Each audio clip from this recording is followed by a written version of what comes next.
Hi, and welcome back. I'm Terry Burns, and this is a continuation of my class on the Monas Hieroglyphica, or Hieroglyphic Monad of Dr. John Dee.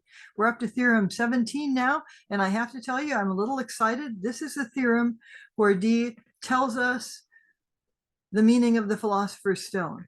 I have never tried to tell someone the meaning or Dee's meaning of the Philosopher's Stone over the internet, but I think I will give it a go here. So let me share my screen and we'll get started. You know the drill by now, that I'm assuming that you know who John Dee is. I'm assuming that you know what the Monas Hieroglyphica is, and I'm assuming that you have read the letter to Maximillian and you know and understand the first 16 theorems. So that's what I've been doing in this course. The playlist is below. I would love to have you join me if you haven't done so. But this is probably not the best place to jump in. We just finished with Theorem 16. Theorem 16 is the only known source of the LVX signs of the adept used in different groups in modern esoterica. So if that's the signs of the adept that we just finished and we're doing the Philosopher's Stone next, probably not a good place to jump in, but I hope you will start at an earlier place and join. As the rest of you know, Dee has been using this glyph, his symbol of everything, to build up the universe. And he is assuming that you know texts like Plato's great Pythagorean cosmogenesis, the Timaeus, biblical Genesis, and the Sepher Yetzirah, which is going to be the most significant in this particular theorem. So for the first 10 theorems, he built up the world fell, and now he's trying to resurrect it. And he is doing that by explaining how to put this glyph back together. He is explaining it mathematically, magically, Cabalistically, and anagogically. And you know what all those words mean and how to do that because you've been following along. So I'm going to do a quick review of the second half of Theorem 16 since it kind of leads into 17. Everything else that comes before I may refer to, but I'm assuming by now that you know it. So in the second half of Theorem 16, we have realized that he is referring to the Roman numerals associated with letters. So like 50 would be L in Roman numerals, quinary or group of 5 would be a V in Roman numerals.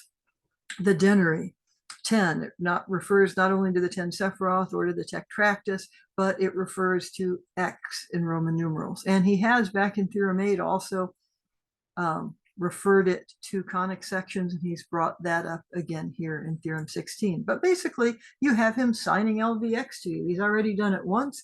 That's the second time, and he'll do it a third time because as we keep reading, we see a portion of 50. There's L, quinary, V, denary, X, except now he's doing it backwards. And as I said in that last video, the only reason I can see that he's writing this backwards is because he's using Hebrew word order. That Hebrew word order goes the opposite direction of Latin or English word order. Then he's going to say, oh my God, how great are these mysteries.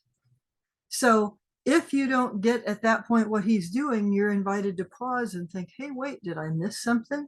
Especially since he follows it right away by talking about the name of the letter L and writing it out phonetically, EL.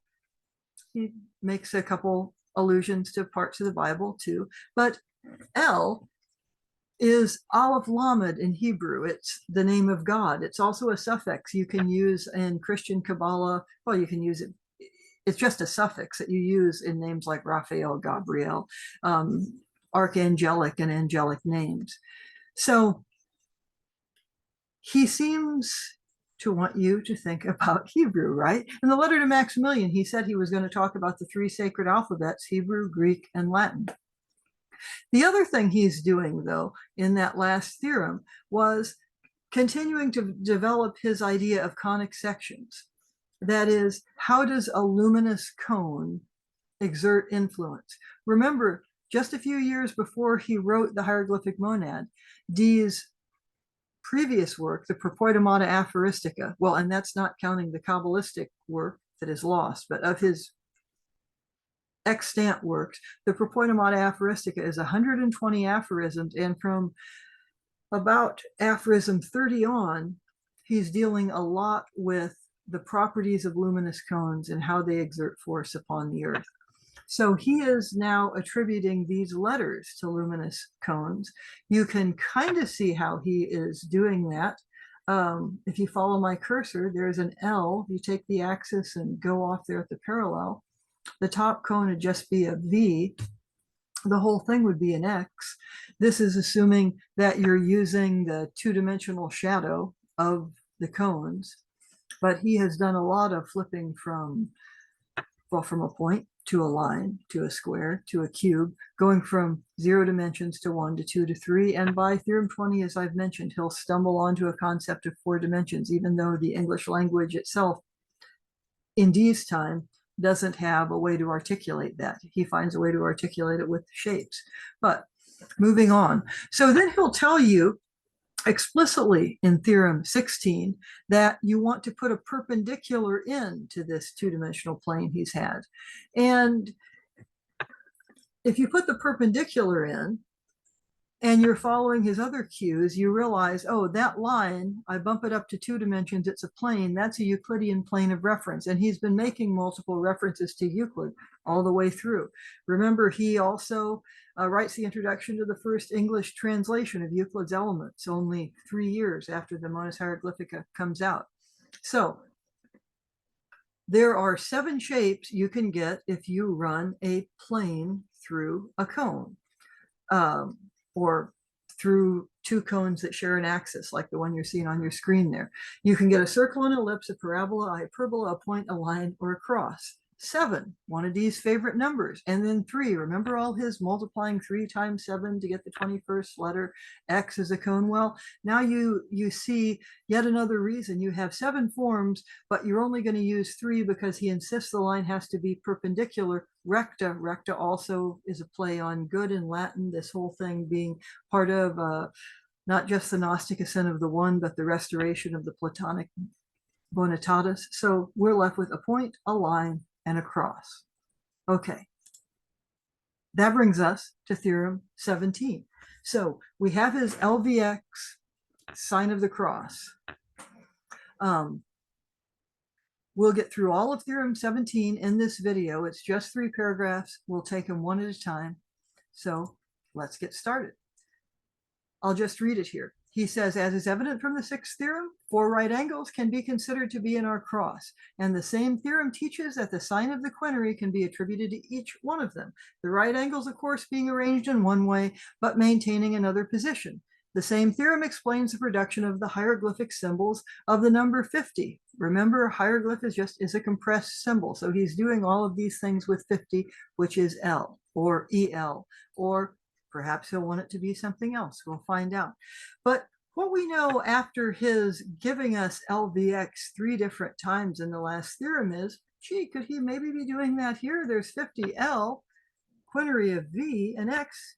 Yeah, it seems like he is. But wait a minute, actually, L, V, X, he's doing it the other way. In other words, we're reading it one direction and he's signing it as if these Roman numerals are in Hebrew. So again, he's fairly shouting out at you, something about Hebrew is important in this particular theorem. He continues and says, thus it is very clear that the cross generally denotes the denary, and that in the order of the Latin alphabet, it is the 21st letter. So you remember Theorem 6 has references to the cube, and also Theorem 8 is all about X, the letter X associated with chi. So we've had multiple things he's compressed into that symbol. The Roman X as a Greek chi, chi in Christos, Christos in Christian Kabbalah, where instead of Yod He Vav He, we get Yod He Shin Vav He, and that's associated with Tifereth. That's the sign, the sign of the cross that Jesus is crucified on. Crucified also comes from the word cross, crux. So it is crucible, if we want to consider this as a work of spiritual alchemy, which it certainly is. And then to go back to Theorem 6, there's a reference in Theorem 6 to the cube, and he seems to be playing there in the references to Timaeus. But also, we realize when we get to Theorem 9 and especially 10, that in those first 10 theorems, he was setting up the Sephiroth. He just wasn't doing it in an obvious way. He wasn't doing theorem 1, Kether, theorem 2, Chokmah, theorem 3, Bina. In fact, you can't really even get a sense of what he's doing until you've gotten all the way to theorem 10 and read through, although you get a glimpse of it in 6. Why would that be important?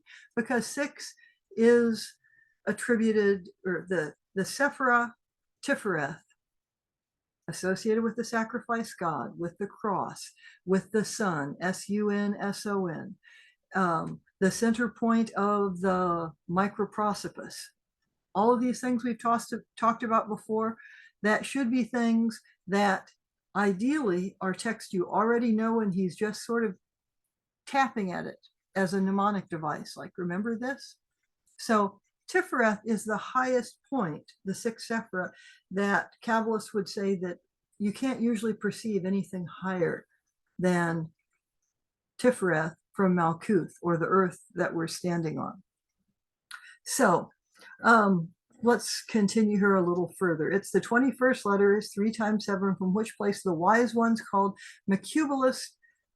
Macubalist is just another word for Kabbalist, but it's not a very common word, and it certainly was very uncommon in Dee's time. But it puns, as you can probably tell by listening to it, it puns on Mercury, and it doesn't pun on Hermes, but Mercury is Hermes. And this is a Hermetic text. We've talked about the Emerald Tablet and so forth.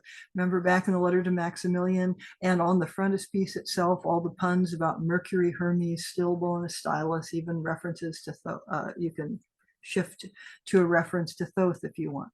So this word comes from the Hebrew word Merkubalim, and that you find around from the 13th century on in the writings of, among others, Jacob ben Jacob HaKohen, who wrote an explanation of letters, a treatise on the left emanation, and some other Kabbalistic works. There's no way of knowing if Dee knew that work because, well, there just is no way of knowing. But he certainly knew Agrippa. We see years later Edward Kelly getting upset at Dee when they're scrying because Dee seems to be being told things by the angels that are right out of Agrippa. It's kind of a funny scene if you're easily entertained, which I am. So Dee's usage anyway, we know Dee knew Agrippa really well, and this usage is in Agrippa. Now that does suggest that Agrippa had more than a passing knowledge of Kabbalah also, by the way. And it's also a pun on cube, the way Dee is using it, Macubalist. So I mentioned in Theorem 16 that the modern esoteric so-called cube of space mysteries fit perfectly with the hieroglyphic monad, but the problem is, how would Dee have known about them? I mean, their most famous proponent in the 20th century, Paul Foster Case and his Bota group, I mean, that's 300 years after Dee died. Probably not.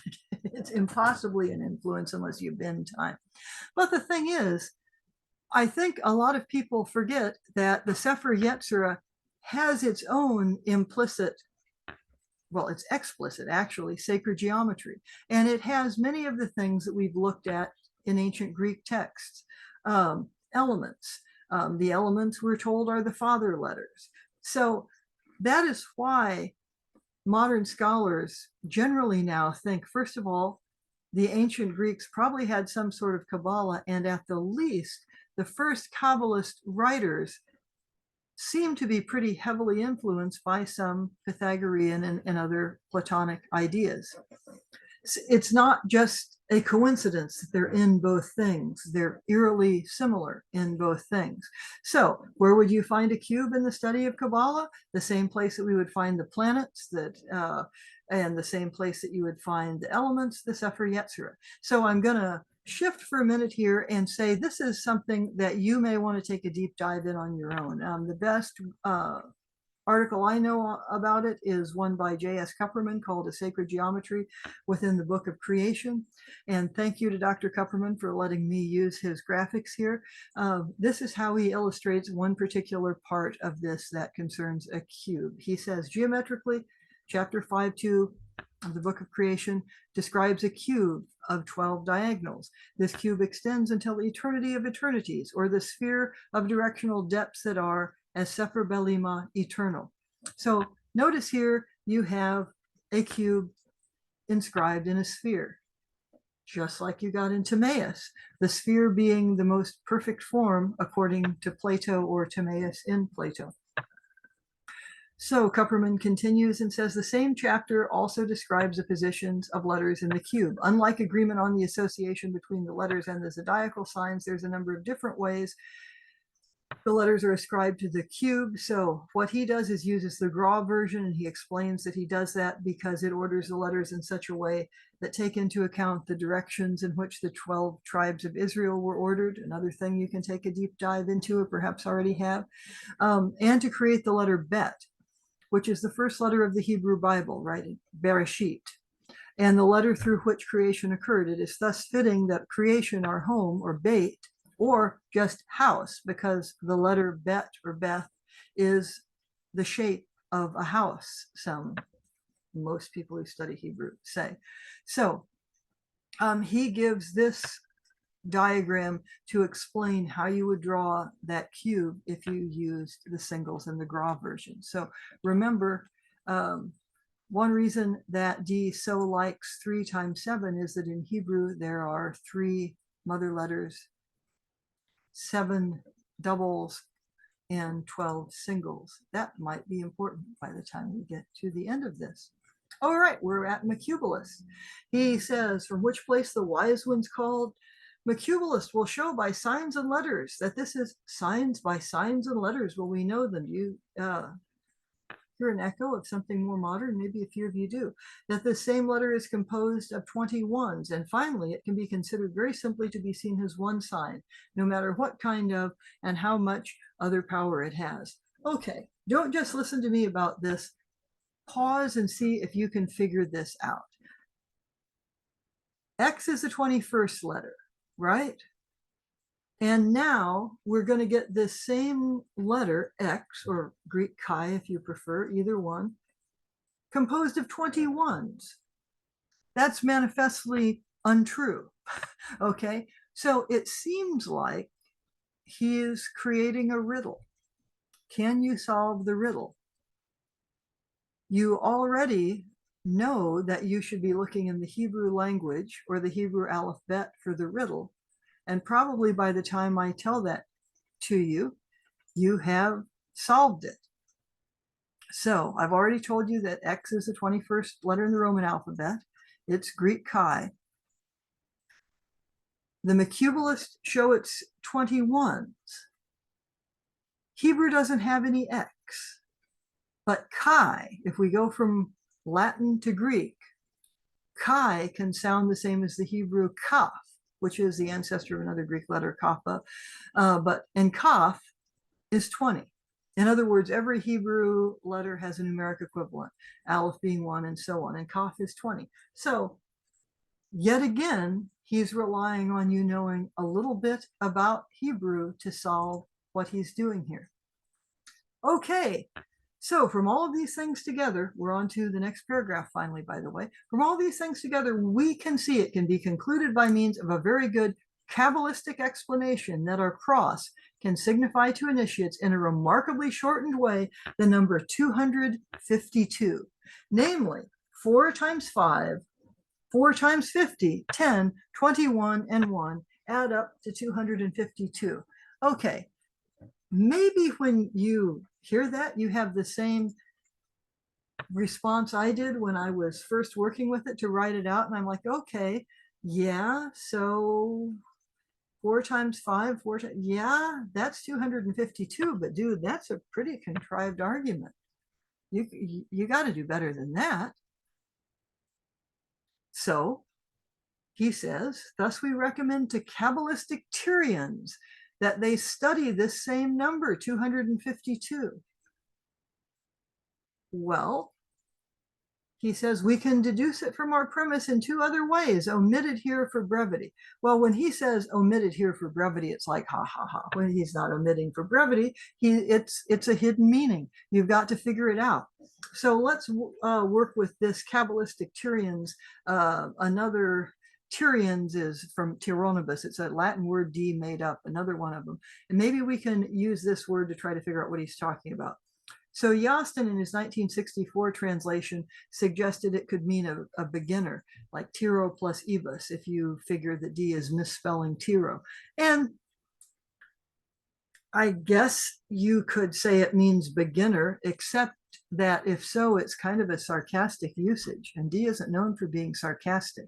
In other words, he is assuming so much knowledge that you need to understand the theorems up to this point, you would hardly consider this a beginner's text. So more likely, I would say this nods to several different meanings of Tyr.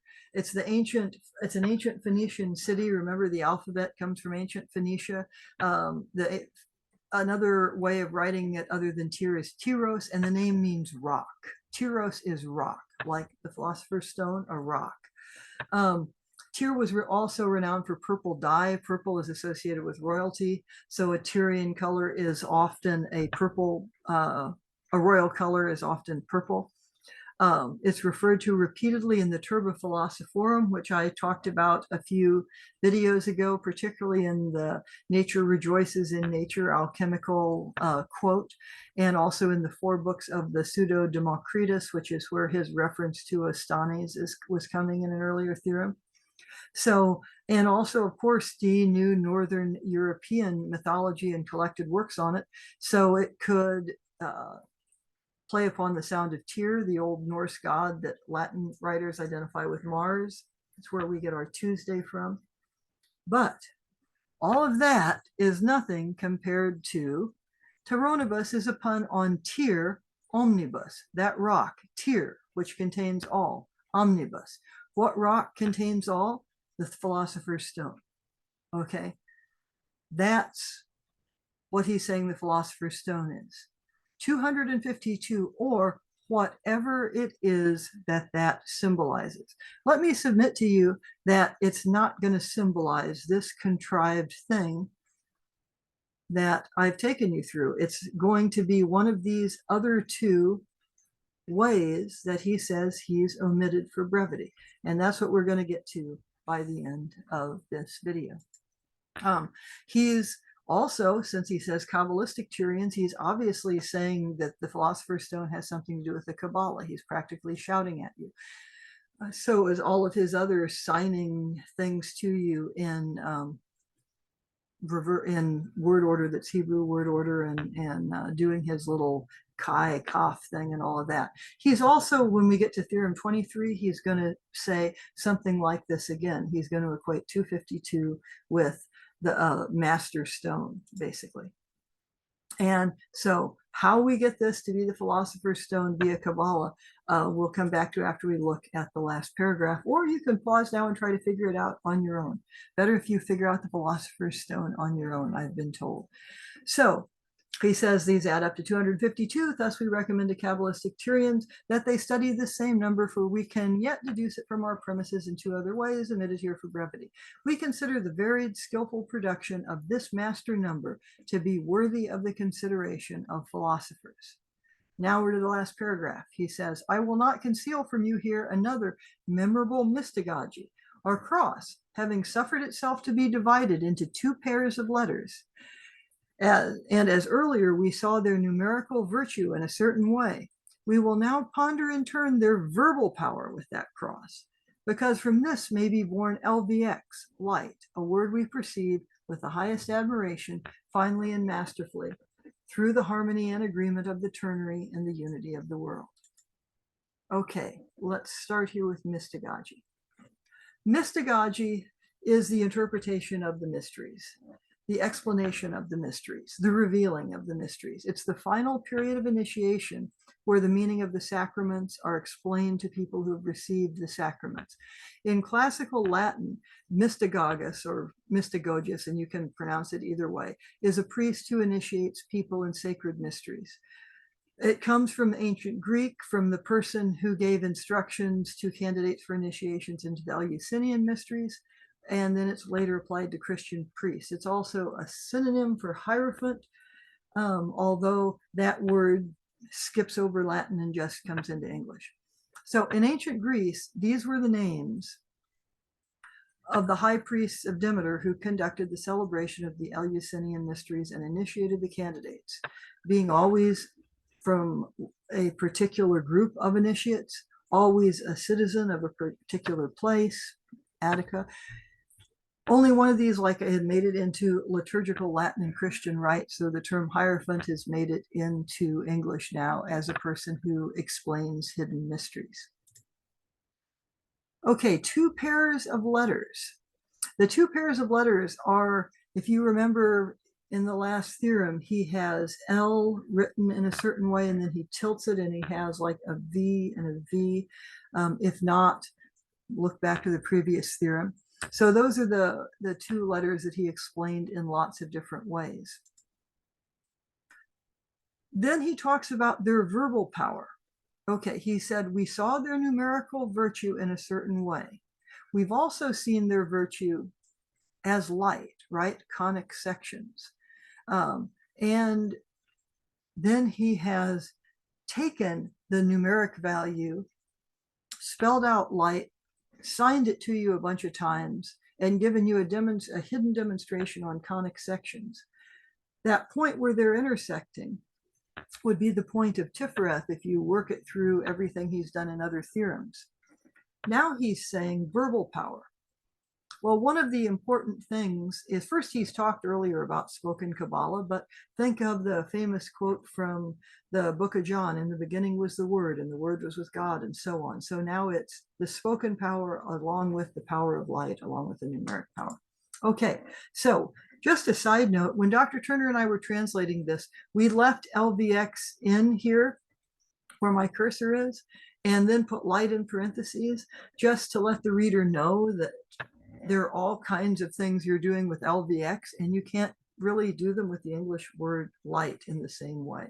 You can't flip it around and make it into three different kinds of conic sections and so on. And you can't superimpose it as well onto the tree of life either. Now, presumably, all of these things about the light of the cross are why some esoteric groups have also left it in Latin. Because if you are in one of those esoteric groups, you know that the signs that you're giving are LVX. They're not LIGHT, which would be kind of cumbersome and ugly. And then you couldn't do all the things you're doing with INRI and IAO and that kind of thing. So saying LVX is also a clear allusion back to the fiat lux, let there be light of Genesis. So that brings us back to what you've been waiting for. What about 252 being produced in two other ways by Cabalistic Tyrions? How do we get the Philosopher's Stone? So let's do this. Why is 252 the Philosopher's Stone? Let's say we've already eliminated this strange mathematics that he explicitly gives you. And suppose we didn't figure out it the first time, but we've gone all the way to the end, and in Theorem 23, we see again, it's a master number, and he's equating it with fermentation and the Philosopher's Stone. Well, here's one of the ways you can do it, and this is C.H. Yostin in his 1964 translation came up with it. If you raise the powers of 2 through 7, in other words, 2 squared, 2 cubed, 2 to the 4th, 2 to the 5th, 2 to the 6th, 2 to the 7th, you get 252. So mathematically, I mean, that's pretty interesting, I guess, although they have to add up to something, right? Here's the real reason. 252 is the product of not just 3 times 7, but now we'll add in the singles. The 3 mothers, 7 doubles, and 12 simples or singles. 3 times 7 times 12 is 252. So basically what Dee has done here is he's equated the Philosopher's Stone to the entire Hebrew alphabet, or alphabet if you prefer, to which if you're a Kabbalist, is the entire represented powers of creation. It's the 22 letters of the Hebrew alphabet that have created the world. Well, they must then be the Philosopher's Stone. This also will tell you something about what Dee thinks alchemy is, right? Remember, I've told you in previous videos, he didn't have a lot of success with physical alchemy, even though he's using the language of alchemist, and he's using it here again, Philosopher's Stone. In fact, there's not really any evidence that he was practicing physical alchemy until after this, when he meets Edward Kelly 20 years after he writes the Hieroglyphic Monad. So the alchemy that he's talking about is spiritual alchemy. It's that simple. He's talking about the same thing that we'd be talking about if we had a concept like Tikkun Olam, or the restoration of the world, from whatever you associate with those good acts one would do to help restore the world. In any case, that's what Dee means by the Philosopher's Stone. The entire Hebrew alphabet is, to John Dee, the Philosopher's Stone. By the way, I'm not the one that figured this out. So thanks to J. Allen Moore, he figured this out back in 2007 when Dr. Turner and I were translating this. He was proofreading it. He and I sharing the same household. And maybe it helped that at that time he was a Hierophant and sometimes and Premonstrator sometimes of esoteric order, and taught Hermetic Kabbalah to a lot of people. So now you know what the Philosopher's Stone is. In the chart, when you get to Theorem 23, he's going to list 252 again as magisterial, that is a master number, and a fermentative stone. But what is fermenting is your quest back up the tree as you try to become the Christos and get back to Tiferet. So in some previous classes, I've given you homework. Maybe you can give it to yourself this time. Maybe it's time to reread the Sepher Yetzirah in light of sacred geometry. All puns intended. Okay, that's all I have for you today, folks. Thanks for tuning in. Bye-bye.